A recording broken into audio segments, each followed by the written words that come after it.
Cara itu pasti sistem perencanaan kita yang kurang baik. Kan gitu. Ini soal perencanaan kan.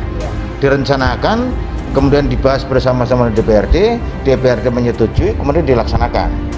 Kalau antara perencanaan dan pelaksanaan jomplang terlalu jauh, ada perbedaan itu, berarti kan perencanaan kita yang tidak baik. Ini perencanaan dari Gul Karmat yang tidak baik dalam konteks merencanakan pembelian robot pemadam kebakaran itu. Ketua fraksi PDIP DPRD DKI Jakarta, Gembong Warsono, meyakini bahwa bakal calon presiden 2024 yang diusungnya, yaitu Ganjar Pranowo, lebih unggul dalam menciptakan gagasan dibanding rivalnya Anies Rashid Baswedan. Ini kok Pak Ganjar nonton film porno? Kalau saya nonton film porno itu salah saya di mana? Coba, saya dewasa. Bener nggak sih? Kamu ngapain? Kamu kencing belum lurus aja kok ikut angkat tangan. Nggak salah saya di mana kalau saya nonton gambar porno? Gembong merespon ajakan Anies dalam pemilihan presiden 2024 harus menjadi ajang adu gagasan, rekam jejak, dan karya. Yakinlah Ganjar Pranowo lebih unggul. Kalau tidak yakin ngapain kita nyalonin gitu? Kalau Pak Anies bicara ayo adu gagasan, yaitu memang harus dilakukan di depan. Dan di pulau ini puluhan tahun tanpa listrik, puluhan tahun kesulitan air bersih, puluhan tahun hanya sesekali kapal melintas, namanya Pulau Sebira.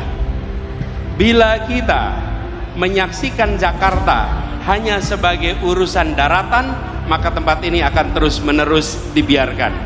Pendekatan kita adalah Jakarta harus satu kesemakmuran.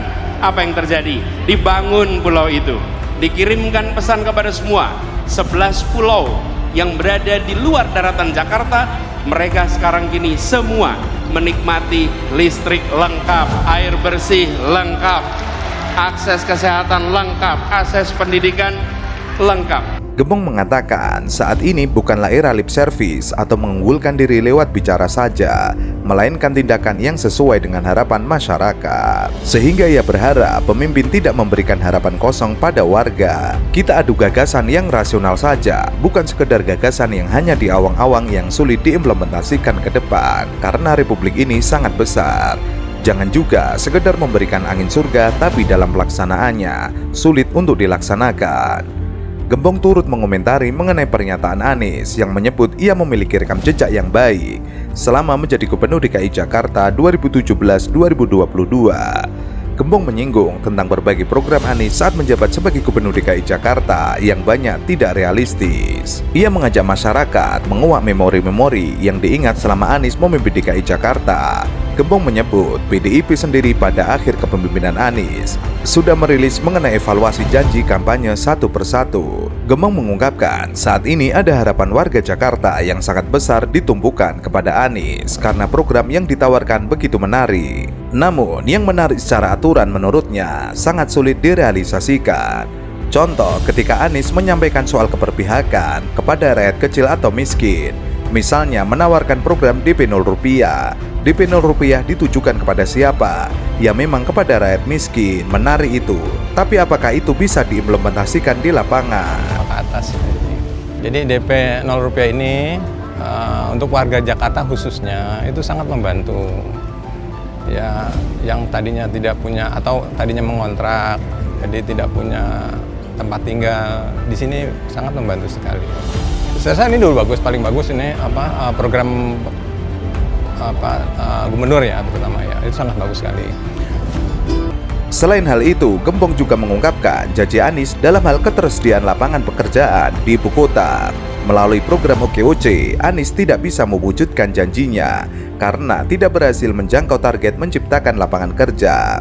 Pak Anies menjanjikan menciptakan lapangan pekerjaan sebanyak 250.000 selama 5 tahun dengan program OKOC mencetak wirausaha baru. Apakah itu tercapai? Ya kita bisa lihat sekarang. Jadi hal-hal yang menjadi tumpuan bahkan harapan luar biasa dari warga Jakarta tidak terrealisasi. Namun tampaknya Gembong Warsono tidak melihat fakta dan data yang disajikan oleh Pemprov DKI Jakarta era Gubernur DKI Jakarta Anies Baswedan. Untuk diketahui,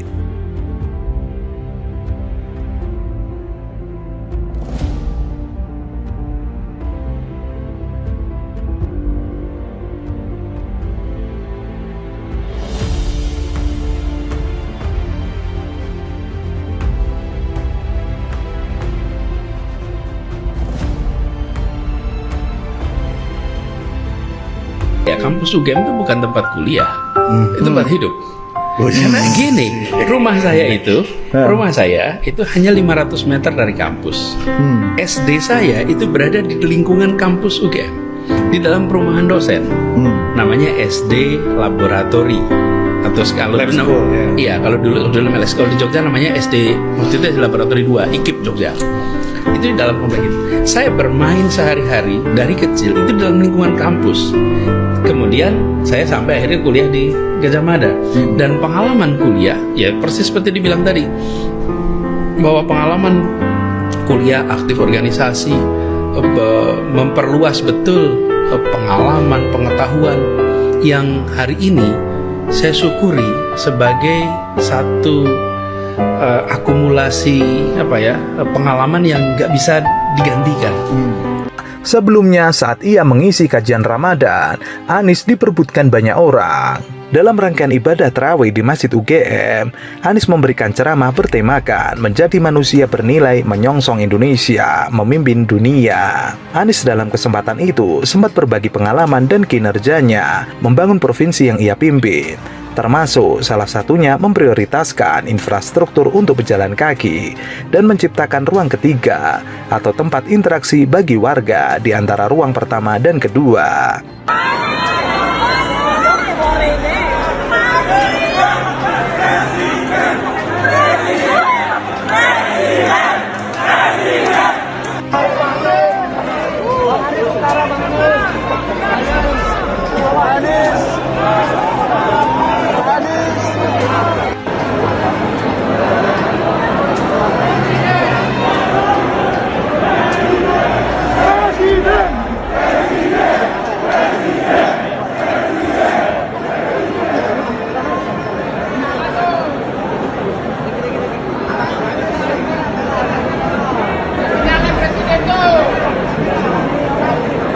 Teriakan Presiden menyambut kehadiran Gubernur DKI Jakarta Anies Baswedan sebagai penceramah tarawih di Masjid Universitas Gajah Mada. Teriakan Presiden dari para jamaah sahut menyahut mengiringi perjalanan Anies selepas mengisi ceramahnya menuju kantor Masjid UGM di sisi barat masjid. Para jamaah berdesakan berebut momen swafoto atau sekedar mengajak berjabat tangan.